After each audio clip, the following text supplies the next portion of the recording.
నమస్తే Zee TV Telangana news కి స్వాగతం. ముందుగా బులెటిన్ లో హెడ్లైన్స్. డాక్టర్ కె లక్ష్మణ్ ఇతరులు డాక్టర్ శ్యామ్ ప్రసాద్ ముఖర్జీకి పూలమాలలు వేసి నివాళులర్పించారు.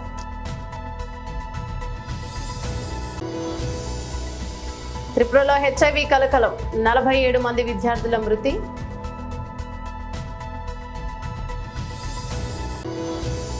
ఎస్ఎస్ రాజమౌళిపై డాక్యుమెంటరీ స్ట్రీమింగ్ ఎక్కడ ఎప్పుడంటే.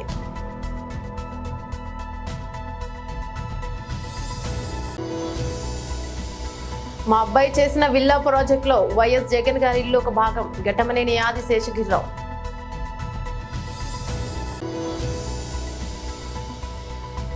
పసిపాప ప్రాణానికి అండగా నిలుద్దాం, దాతలకు తెలుగుదేశం పిలుపు. గుజరాత్ లోని అహ్మదాబాద్ లో జరిగిన వర్కర్స్ కన్వెన్షన్ లో శ్రీ రాహుల్ గాంధీ ప్రసంగించారు. बीजेपी की जो पूरी मूवमेंट थी, राम मंदिर की, अयोध्या की मूवमेंट थी. सही बात. शुरुआत अडवाणी जी ने की थी. रथ यात्रा हुई थी, उसमें आपने अडवाणी जी को रथ पे देखा था. कहा जाता है कि नरेंद्र मोदी जी ने उस यात्रा में अडवाणी जी की मदद की थी. इनकी शुरुआत वहां हुई. राइट, ठीक है. रथ यात्रा चली और पार्लियामेंट में मैं सोच रहा था कि उन्होंने राम मंदिर का इनॉग्रेशन किया और राम मंदिर के इनॉग्रेशन में अदानी जी दिख गए, अंबानी जी दिख गए, मगर गरीब व्यक्ति वहां कोई नहीं दिखा. आपने देखा होगा, टीवी पे देखा आपने. अब उसका नतीजा बताता हूं. पार्लियामेंट में मैं यहां बैठता हूं, यहां पे अयोध्या के एमपी बैठते हैं. देखा आपने उनका चेहरा, इंडिया गठबंधन के हैं, है ना. मैंने उनसे पूछा कि भैया आप मुझे एक बात समझाओ, ये बीजेपी ने अपनी पूरी पॉलिटिक्स अयोध्या की पॉलिटिक्स थी. चुनाव के पहले इन्होंने राम मंदिर का इनॉग्रेशन किया, राम भगवान को पॉलिटिसाइज करने की कोशिश की, मीडिया में फैला दिया. मैंने उनसे पूछा भैया एक बात बताओ, ये हुआ क्या कि उन्होंने राम मंदिर का इनॉग्रेशन किया और इंडिया गठबंधन अयोध्या में चुनाव जीत गया, ये हुआ क्या.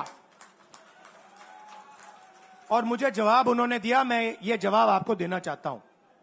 उन्होंने कहा राहुल जी, मुझे पता लग गया था, तकरीबन 6 महीने पहले मुझे पता लग गया था कि मैं अयोध्या से लड़ूंगा. और जिस दिन मुझे पता लगा उस दिन मुझे यह भी मालूम था कि मैं सिर्फ लड़ूंगा नहीं, इंडिया गठबंधन अयोध्या से जीतने जा रहा है. मैंने कहा कि आपको कैसे मालूम. पूरी देश में, मीडिया में, सब जगह राम मंदिर का इनॉग्रेशन हुआ, तो आपको कैसे मालूम. उन्होंने कहा कि राहुल जी, जब मैं अयोध्या में लोगों से बात करता था तो मुझे अयोध्या के लोग सिर्फ 2-3 चीजें कहते थे. पहली बात कहते थे कि अयोध्या में मंदिर बनाने के लिए, क्लीन अप करने के लिए बहुत सारे लोगों से जमीन ली गई,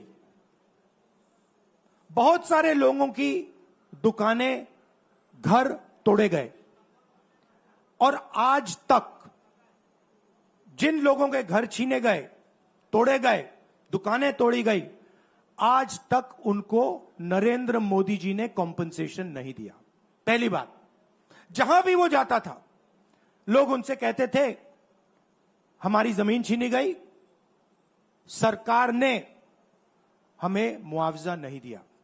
दूसरी बात, अयोध्या का इंटरनेशनल एयरपोर्ट बना, बड़ा एयरपोर्ट, जमीन किसकी गई? अयोध्या के किसानों की जमीन गई।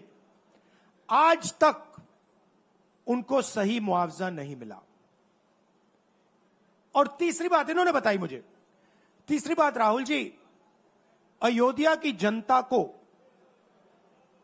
बहुत गुस्सा आया जब उन्होंने देखा कि राम मंदिर के इनॉग्रेशन में अयोध्या का एक भी व्यक्ति नहीं था। यह कारण थे। मगर मैं आपको यह कहानी क्यों बता रहा हूं? क्योंकि जो मूवमेंट अडवाणी जी ने चालू की थी, उस मूवमेंट को, जिसका सेंटर अयोध्या था, उस मूवमेंट को इंडिया गठबंधन ने अयोध्या में हरा दिया है। बहुत बड़ी बात कह रहा हूं। मतलब इनका पूरा जो सेंटर था, वहां पे हमने, आप जैसे कार्यकर्ताओं ने, कांग्रेस पार्टी के कार्यकर्ताओं ने, और आप जाके पूछिए वहां पे, समाजवादी पार्टी के किसी भी नेता से पूछ लीजिए और वो आपको बताएगा कि कांग्रेस पार्टी का कार्यकर्ता बब्बर शेर जैसे हमारे साथ खड़ा हो गया था, 1 इंच पीछे नहीं हटा। డాక్టర్ కె లక్ష్మణ్ ఇతరులు డాక్టర్ శ్యామ్ ప్రసాద్ ముఖర్జీకి పూలమాల వేసి నివాళులర్పించారు. భారతదేశ సమగ్రతకు, సమైక్యత కోసము, అఖండ భారత కొనసాగింపు కోసము తమ ప్రాణాలు సైతం అమర్పించినటువంటి అమరవీరుడు ప్రసాద్ ముఖర్జీ వారి జయంతి పురస్కరించుకొని భారతీయ జనతా పార్టీ దేశవ్యాప్తంగా పలు సేవా కార్యక్రమాలే కాకుండా దేశ సమగ్రత కోసము,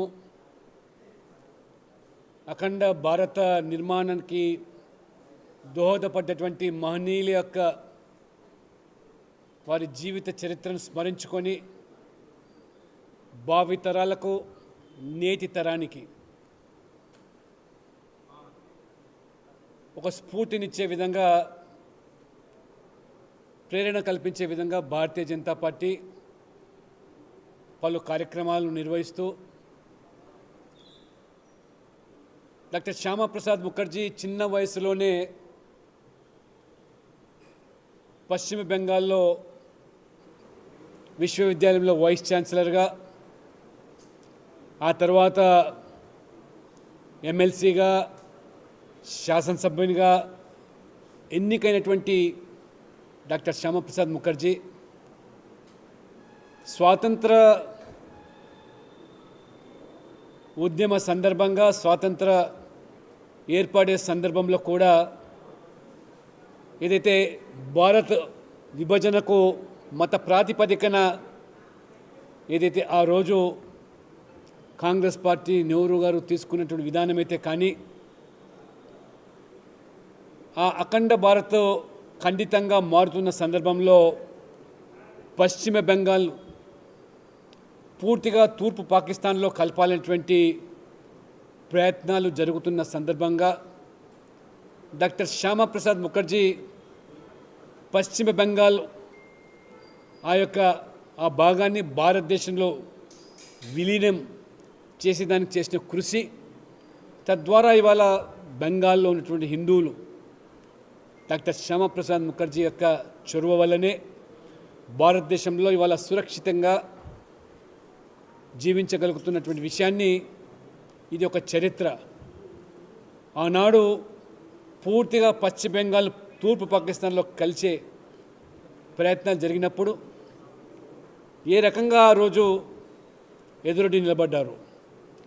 అదేవిధంగా నెహ్రూ గారు తన ప్రభుత్వంలో శ్యామప్రసాద్ ముఖర్జీని మంత్రిగా కొనసాగి పరిశ్రమల శాఖ మంత్రి వారు బాధ్యతలు నిర్వర్తించి,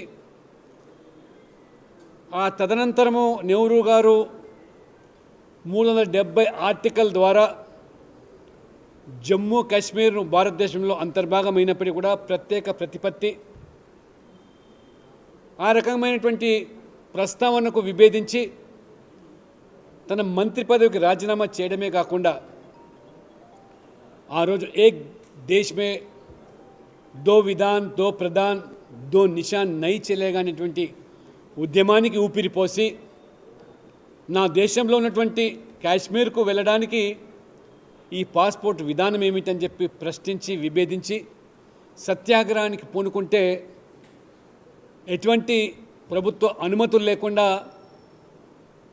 స్వదేశంలో త్రిపురలో హెచ్ఐవి కలకలం సృష్టిస్తోంది. రాష్ట్రంలో ఇప్పటివరకు 47 మంది విద్యార్థులు హెచ్ఐవి బారిన పడి మృతి చెందారు. మరో 828 మంది విద్యార్థులకు హెచ్ఐవి పాజిటివ్ గా గుర్తించినట్లు Tripura state AIDS control society TSCSC senior అధికారి భట్టాచార్జీ తెలిపారు. ప్రతిరోజు 5 నుంచి 7 కొత్త కేసులు నమోదవుతున్నాయని వెల్లడించారు. రాష్ట్రంలో మొత్తంగా హెచ్ఐవితో బాధపడుతున్న వారి సంఖ్య 5,674గా ఉందన్నారు. వీరిలో 4,570 మంది పురుషులు, 1,103 మంది మహిళలు, ఒక ట్రాన్స్జెండర్ ఉన్నట్లు వెల్లడించారు. సంపన్న కుటుంబాల విద్యార్థులు, ప్రభుత్వ ఉద్యోగులు ఈ మహమ్మారి బారిన పడుతున్నారని తెలిపారు. ఇక హెచ్ఐవి కేసుల పెరుగుదలకు మాదక ద్రవ్యాల దుర్వినియోగమే కారణమని చెప్పారు. సంపన్న కుటుంబాల తల్లిదండ్రులు తమ పిల్లల మాదక ద్రవ్య వ్యసనానికి గురయ్యారని గ్రహించే సమయానికి అప్పటికే జరగాల్సిన నష్టం జరిగిపోయిందని భట్టాచార్జీ వివరించారు. Tripura journalist union web media forum TSCS ఇటీవల సంయుక్తంగా నిర్వహించిన మీడియా వర్ఫోర్లో పెరుగుతున్న సంక్షోభం వెనుక ఉన్న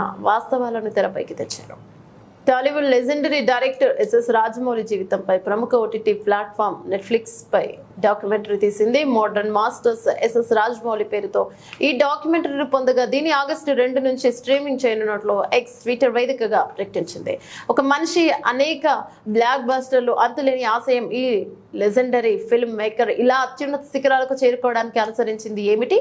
modern masters SS Rajamouli August 2న వస్తున్నారు, నెట్ఫ్లిక్స్ లో మాత్రమే అంటూ ట్వీట్ చేసింది. దీంతో జక్కన్న ఫ్యాన్స్ తో పాటు సినీ అభిమానులు కూడా ఈ డాక్యుమెంటరీ కోసం ఆతృతగా ఎదురు చూస్తున్నారు. ఇక దర్శకుడు రాజమౌళి గురించి ప్రత్యేకంగా చెప్పనక్కర్లేదు. తెలుగు సినిమాను అంతర్జాతీయ స్థాయికి తీసుకెళ్లిన లెజెండరీ డైరెక్టర్. తనదైన మేకింగ్ సినిమాలను గ్రాండ్ గా తీయడంలో ఆయనే సాటి. జక్కన్న తీసిన బాహుబలి 2, RRR చిత్రాలు భారీ వసూళ్లతో పాటు తెలుగు సినిమాను ప్రపంచ వేదికపై నిలబెట్టాయి. ఇక RRR అయితే ఆస్కార్ సాధించే తొలి తెలుగు చిత్రంగా రికార్డుకి ఎక్కింది. గౌరవనీయులైన డాక్టర్ శ్యామా ప్రసాద్ ముఖర్జీ జయంతి సందర్భంగా ఆయన విగ్రహానికి పూలమాల వేసి నివాళులర్పించారు.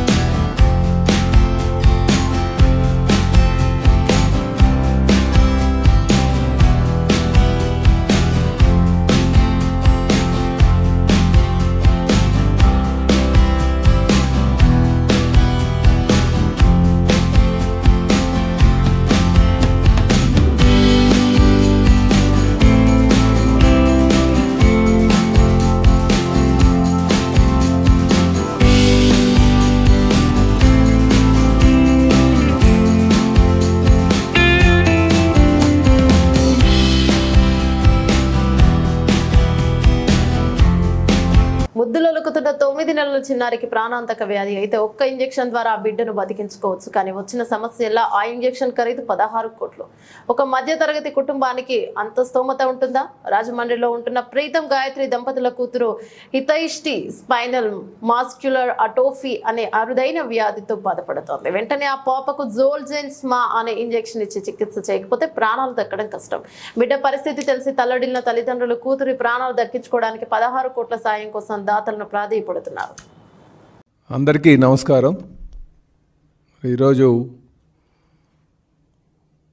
తెలుగుదేశం పార్టీ ఆఫీస్కి వచ్చి వారు కొంచెం కష్టాలు చెప్పుకున్నటువంటి గ్రీవెన్స్లో భాగంగా మరి ఇక్కడికి రాజమండ్రి నుంచి ప్రీతం మరియు గాయత్రి అనే దంపతులు వాళ్ళు 9 నెలల ఆడబిడ్డతో వచ్చారు ఇక్కడికి. పాప పేరు హితేషి. సుమారు 9 నెలలు తనకి బిడ్డ. తనకి ఒక అరుదైనటువంటి SMA అని, అంటే spinal muscular atrophy type 1 genetic ప్రాబ్లంతో తను బాధపడుతుంది. నిజంగా అది ప్రాణాంతకరమైనటువంటి వ్యాధి. 9 నెలలు అయినప్పటికీ కూడా పాప కదలలేనటువంటి స్థితిలో తను ఉంది. కనుక దానికి జోల్జెన్స్మా అనే ఒక ఇంజెక్షన్ సుమారు 16 కోట్లు ఖరీదు చేసేటువంటి ఇంజెక్షన్ వేస్తే ఆ జీన్ థెరపీలో భాగంగా తను కోలుకున్నటువంటి పరిస్థితి ఉంది. అయితే తెలుగుదేశం పార్టీ తరపున అధ్యక్షుడిగా నేను ప్రజలకు అపీల్ చేస్తున్నాను. వీళ్ళు క్రౌడ్ ఫండింగ్ ద్వారా కొంత డబ్బులు కలెక్ట్ చేయడానికి వారు ఒక ప్రయత్నం చేస్తున్నారు.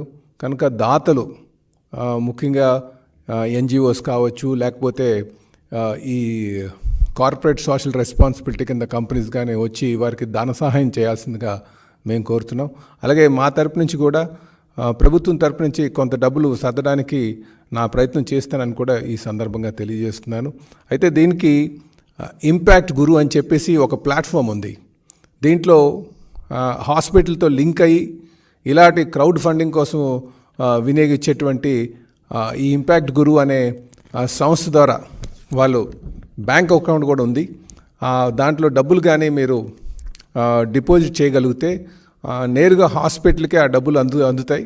వారికి పాపకి ఆపరేషన్ చేయడానికి ఆస్కారం ఉందని చెప్పేసి మరి మీ ఇక్కడ తెలియజేస్తున్నామండి.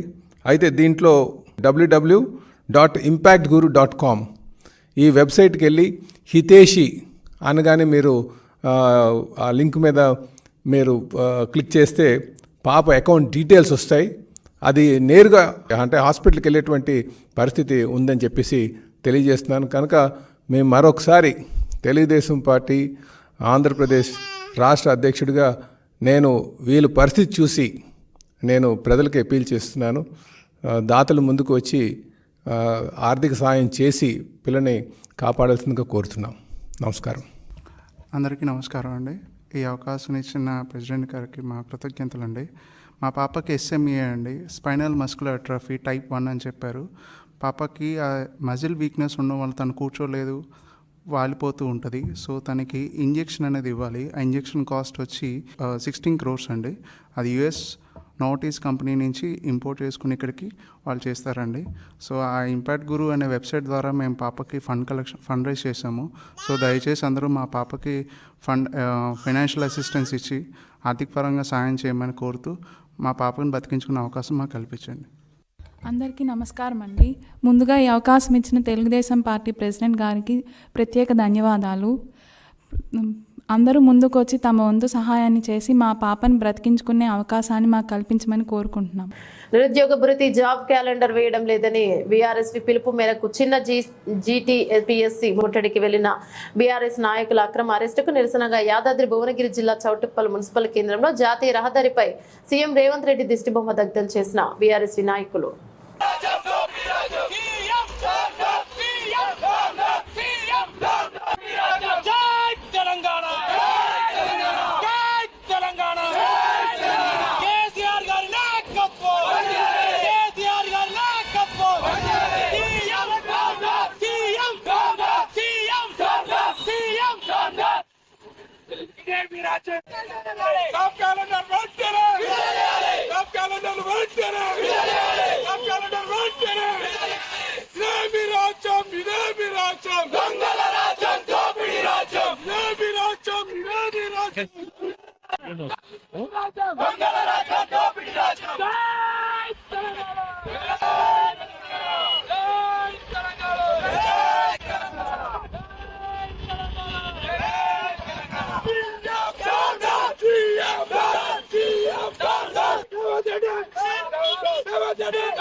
చౌటుప్పల్ మండలంలో దొంగ హామీలతో ఏర్పడిన కాంగ్రెస్ ప్రభుత్వం రేవంత్ రెడ్డి గారి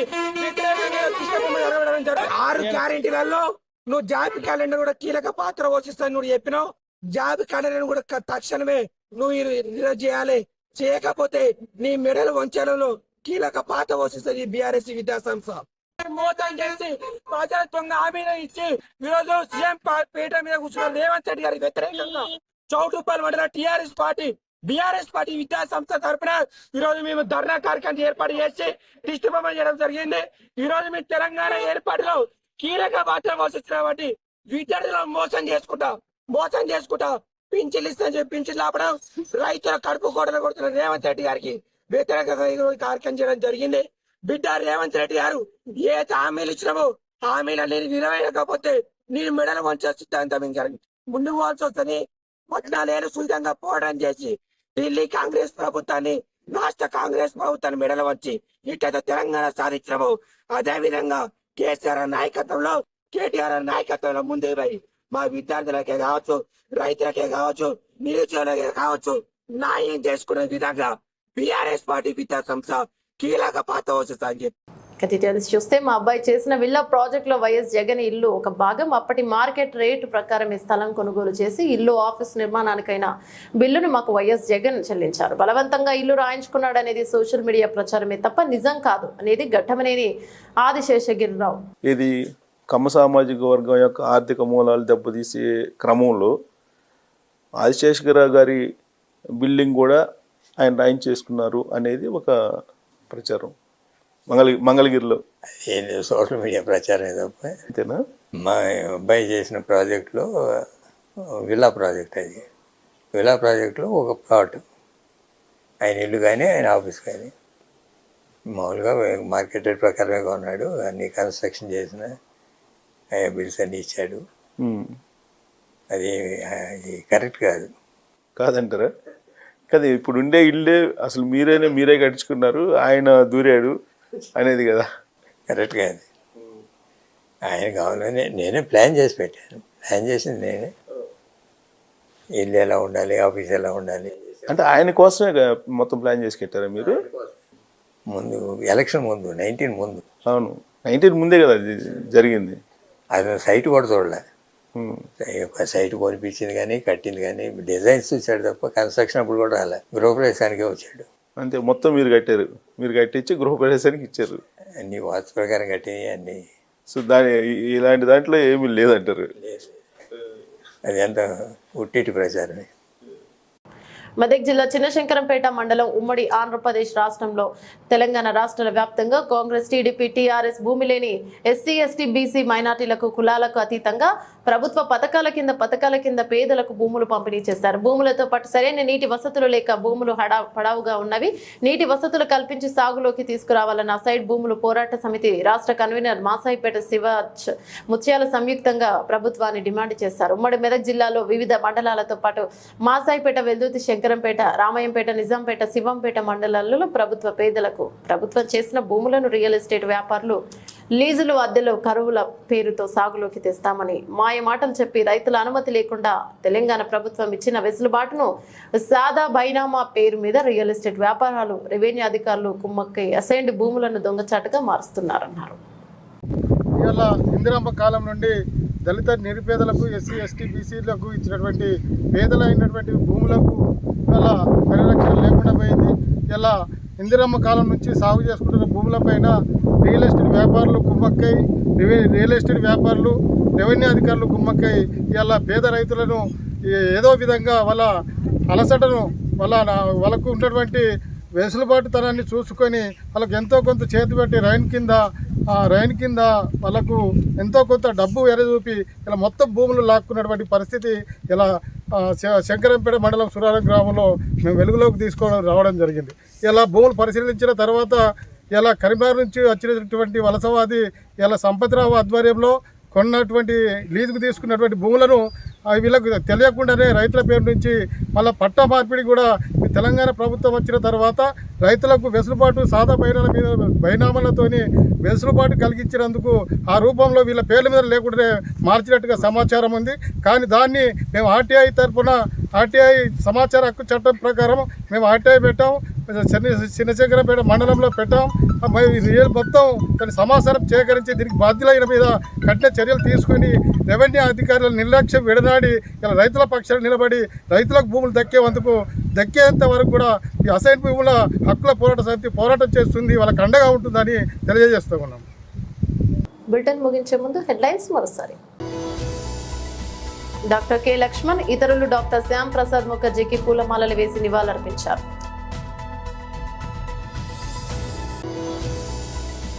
త్రిపురలో హెచ్ఐవి కలకలం, 47 మంది విద్యార్థుల మృతి.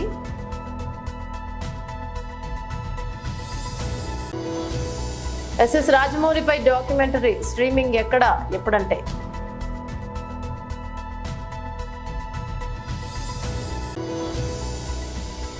మా అబ్బాయి చేసిన విల్లా ప్రాజెక్టులో వైఎస్ జగన్ గారి ఇల్లు ఒక భాగం ఘటమనేని ఆది శేషగిరిరావు.